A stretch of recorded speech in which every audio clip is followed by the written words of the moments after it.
Hello everyone, welcome to my channel. Today in this video I will explain you chapter 8 an ideal ruler means एक आदर्श शासक। बच्चों, शिवाजी महाराज को एक आदर्श शासक के रूप में जाना जाता है, एक आइडियल रूलर के रूप में जाना जाता है। तो इस चैप्टर में हम ये पढ़ेंगे कि उन्हें एक आदर्श शासक के रूप में क्यों जाना जाता है, उनके पास क्या ऐसा स्किल था, उनके पास ऐसा क्या क्वालिटी था, कैपेबिलिटी था कि उन्हें एक आइडियल रूलर के रूप में जाना जाता है। इन्हीं सारी बातों को हम इस चैप्टर में पढ़ेंगे। सो let's begin it. But before that, if you are new to my channel, please subscribe my channel, press the bell icon for notification, like and share with your friends. Now let's begin it. Before the foundation of Swaraj, Maharashtra was under the domination of the Adil Shahi, Siddhi, Portuguese and Mughal powers. Shivaji Maharaj struggled against these powers. Swaraj की स्थापना से पहले महाराष्ट्र पर आदिल शाही, सिद्धी, Portuguese and Mughal powers का प्रभाव था। शिवाजी महाराज को इन सत्ताओं से, इन पावर्स से स्ट्रगल करना पड़ा, उन्हें उनसे संघर्ष करना पड़ा। He faced all kinds of adverse circumstances. He founded an independent and sovereign Swaraj. Shivaji Maharaj ने सभी प्रकार के एडवर्स सर्कमस्टेंसेस में विपरीत परिस्थितियों का सामना किया और एक इंडिपेंडेंट में स्वतंत्र एंड सॉवरेन मीन्स प्रभुता संपन्न स्वराज की स्थापना की। He set up a system for the administration of this Swaraj. उन्होंने इस स्वराज के प्रशासन के लिए, एडमिनिस्ट्रेशन के लिए एक सिस्टम की स्थापना की। He turned Swaraj into a Surajya, a kingdom that sought the welfare of all। और उन्होंने स्वराज को सुराज्य में टर्न कर दिया। It means a kingdom that sought the welfare of all। Maharaj created a new order with his capability। Shivaji Maharaj ने अपने capability से एक नई व्यवस्था का निर्माण किया। In the course of the conflict for the founding of the Swaraj, he himself had to face many grave danger। ये यहाँ पर कह रहा है कि स्वराज की स्थापना के कार्य में शिवाजी महाराज को मीन्स उन्हें बहुत सारे ग्रेव डेंजर्स मीन्स खतरों का सामना करना पड़ा था। Events like the meeting with the Afzal Khan, the siege of Panhala, the attack on Shaista Khan, the escape from Agra, all involved a great amount of risk. Shivaji Maharaj emerged successful in all these events. No harm came to him।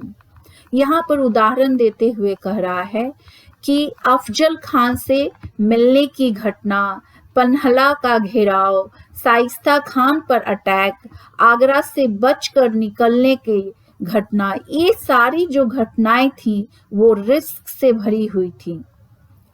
But Shivaji Maharaj इन सारी घटनाओं से successfully निकल आए और उनका कोई नुकसान नहीं हुआ। Organizational skill। Let's learn about the organizational skill of Shivaji Maharaj. Maharaj inspired the people around him to work for the Swaraj। Shivaji Maharaj ने अपने आसपास के लोगों को स्वराज के काम के लिए इंस्पायर किया, मीन्स प्रेरित किया। His organizational skill was unparalleled। उनका जो ऑर्गेनाइजेशनल स्किल था वो विलक्षण था, द्वितीय था। With this skill, he drew around himself brave people who were also extremely loyal। इसी स्किल के बल पर उन्होंने extremely loyal means अत्यंत वफादार and brave means बहादुर लोगों को इकट्ठा किया। These close associates of Maharaj performed their duty even by risking their own lives। महाराज के ये क्लोज एसोसिएट्स में सहयोगी अपने जान की परवाह न करते हुए अपने कर्तव्य का निर्वाहन किया, मीन्स अपने ड्यूटी को परफॉर्म किया। There are many instances of this in the founding of the Swaraj. इस तरह के बहुत सारे उदाहरण स्वराज की स्थापना में मिलते हैं। फॉर एग्जाम्पल, जीवा महल हु किल्ड बड़ा Syed at a critical moment during the meeting with Afzal Khan, Shiva Khasid who crossed the siege of Panhalgarh in the disguise of Shivaji Maharaj, Baji Prabhu Deshpande who blocked the advance of the enemy on the way to Bisalgarh,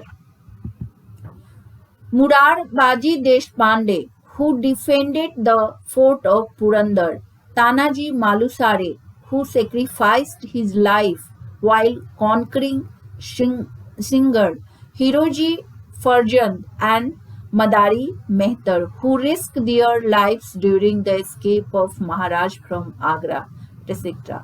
So ये जो इनके associate थे वो अपने life को risk पर रखकर अपनी जान की परवाह न करते हुए भी स्वराज की स्थापना में, स्वराज के काम में शिवाजी महाराज का सहयोग किया। Maharaj took great care of his associate, और महाराज ने, शिवाजी महाराज ने भी अपने सहयोगियों का बहुत ध्यान रखा। फॉर एग्जाम्पल, कान्होजी जेठे was associated with Maharaj in the work of the Swaraj from the very beginning. Kanhoji जेठे स्वराज के काम में आरंभ से ही शिवाजी महाराज के साथ थे। When the aging Kanhoji fell ill, Maharaj told him not to neglect his medicines or treatment on any account.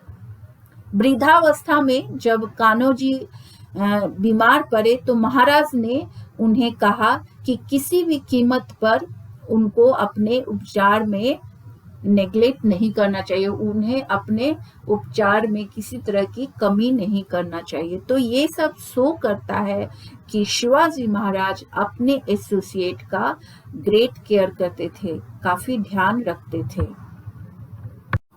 Caring for the रैयत, रैयत मीन्स प्रजा। तो यहाँ हम देखेंगे कि शिवाजी महाराज अपने प्रजा का कैसे ध्यान रखते थे, कैसे केयर करते थे। While establishing the Swaraj, Maharaj had to constantly struggle against his enemies. Enemies means दुश्मन, constantly means लगातार। तो ये कह रहा है कि स्वराज की स्थापना के समय शिवाजी महाराज को लगातार अपने दुश्मनों से संघर्ष करना पड़ता था, स्ट्रगल करना पड़ता था। His subjects suffered due to enemy invasions. Invasions means आक्रमण। तो उनकी प्रजा दुश्मनों के आक्रमण से त्रस्त थी, सफर थी। At such time, Maharaj used to take utmost care to protect the रैयत। ऐसे समय में शिवाजी महाराज अपनी प्रजा को प्रोटेक्ट करने के लिए काफी केयर करते थे। At the time of Shaista Khan campaign, Maharaj warned the Deshmukh of the Rohida Valley not to fail in his duty towards the रैयत। ये एग्जाम्पल देते हुए यहाँ पर कह रहा है कि फॉर एग्जाम्पल शाइस्ता खान के कैंपेन के समय शिवाजी महाराज ने रोहिडा वैली के देशमुख को वार्न किया था, चेतावनी दिया था कि वे प्रजा के प्रति अपने ड्यूटी में फेल ना हो। इसका मतलब ये है कि वे अपनी रिस्पॉन्सिबिलिटी को अच्छे से निभाएं। He told Deshmukh to visit every village and shift people to a safe place down the Ghat.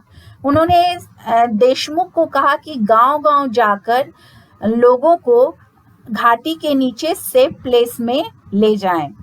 He strictly told him not to delay even for a moment। उन्होंने काफी कड़ाई के साथ, कठोरता से कहा कि इस चीज को स्ट्रिक्टली पूरा करना चाहिए, इसमें थोड़ी भी देरी नहीं होनी चाहिए। महाराज also saw to it that the soldiers did not in any way cause any harm to the रैयत।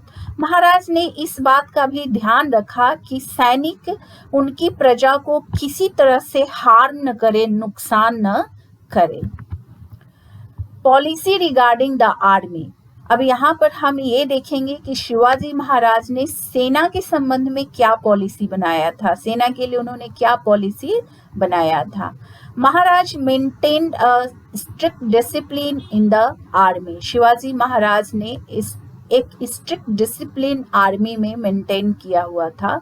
He was particular about paying the salaries of the army in time. उन्होंने सेना को जो सैलरी होती है एक निश्चित समय पर पे करते थे। वे सेना को सैलरी जो है एक निश्चित समय पर पे करते थे। He made arrangement to pay the salaries of soldiers in a cash. उन्होंने जो सैलरी थी, सोल्जर्स को जो सैलरी थी वो कैश में पे करने का अरेंजमेंट करवाया था। There was a strict order to the army that any valuable collected during the campaigns in the enemy territories were to be deposited with the government. Shivaji Maharaj ने आर्मी को एक स्ट्रिक्ट ऑर्डर दिया था। स्ट्रिक्ट मीन्स बहुत ही कठोरता के साथ उन्होंने ऑर्डर दिया था कि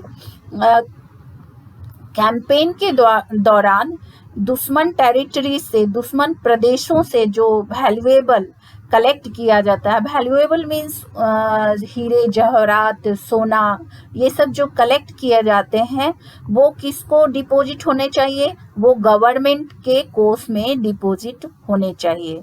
तो इस चीज का उन्होंने सेना को ऑर्डर दिया था कि इसका पालन स्ट्रिक्टली किया जाना चाहिए। Soldiers were honored for their bravery in a campaign. अभियान के दौरान सैनिक को उनकी बहादुरी के लिए, ब्रेवरी के लिए सम्मानित किया जाता था, ऑनर किया जाता था। He looked after the maintenance of the families of soldiers who died in the battle. युद्ध में जो सैनिक मारे जाते थे उनकी फैमिली की देखभाल की रिस्पॉन्सिबिलिटी जो थी शिवाजी महाराज करते थे। वो उनकी युद्ध में जो सैनिक डाई हो जाते थे, मारे जाते थे, उसके बाद उनकी फैमिली का जो भरण पोषण होता था शिवाजी महाराज उसका भी ख्याल करते थे। He took care of the wounded soldiers. He treated well the enemy soldiers who had surrendered themselves or who had been captured. Wounded soldiers means घायल। तो वे घायल जो सैनिक होते थे युद्ध में उनका भी अच्छे से ध्यान रखते थे। और जो दुश्मन सोल्जर्स होते थे, अगर उन्होंने सरेंडर कर दिया है तो अगर वो घायल स्थिति में है तो उनका भी अच्छे से ट्रीटमेंट करवाया जाता था। तो यहाँ पर हमने देखा कि शिवाजी महाराज कैसे अपने आर्मी का भी ख्याल करते थे, अपने सेना सैनिकों का भी ख्याल रखते थे। So students, here I finish this video. For the remaining parts of this chapter, do watch my next video. I hope that you like this video, and if you like this video then subscribe my channel, press the bell icon for notification, like and share with your friends. Thank you for watching and listening to me. Thank you.